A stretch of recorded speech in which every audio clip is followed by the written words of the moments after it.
అధికారుల నిర్లక్ష్యం ప్రజలకు శాపంగా మారింది. నెలల తరబడి తిప్పించుకొని రెవెన్యూ అధికారులు దరఖాస్తుదారుల జీవితాలతో చెలగాటమాడుతున్నారు. బర్త్ సర్టిఫికెట్ కోసం దరఖాస్తు చేస్తే డెత్ సర్టిఫికెట్ జారీ చేశారు. డెత్ సర్టిఫికెట్ తీసుకున్న తల్లి కంగుతింది.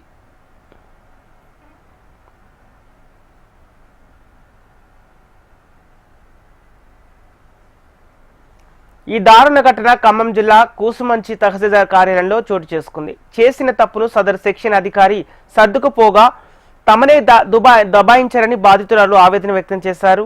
ఖమ్మం జిల్లా కూసుమంచి మండలంలోని గట్టుసింగార గ్రామానికి చెందిన కడారి ఉపేందర్, మమత దంపతులు తమ కూతురు మాధవిద్య బర్త్ సర్టిఫికెట్ కోసం పుట్టిన 6 నెలల తర్వాత దరఖాస్తు చేశారు.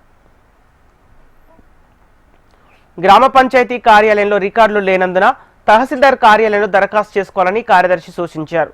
దీంతో బాలిక తల్లిదండ్రులు గత ఏడాది డిసెంబర్ 17న బాలిక జనన సర్టిఫికెట్ కోసం తహసీల్దార్ కార్యాలయంలో చలాన కట్టారు. అప్పటి నుంచి అవి జతపరిచిన ధృవీకరణ పత్రాలు సరిగా లేవంటూ కాలయాపన చేశారు. అనంతరం ఆగస్టు 4వ తేదీన సర్టిఫికెట్ చేతికి అందించారు.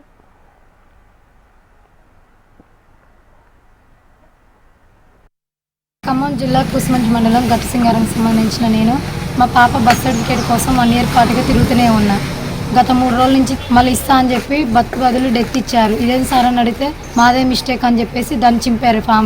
ఈ ఫామ్ని చింపి మళ్ళీ నాకు వేరే కనెక్ట్ చేసి ఇచ్చారు. దాంట్లో కనీసం మా పాప పుట్టింది కానీ తేదీ కానీ ఏమీ అడ్రస్ చేయలేదు. ఇదేం సార్ అని అడిగితే నేను అంతే చేస్తా అని చెప్పేసి మాట్లాడుతున్నారు.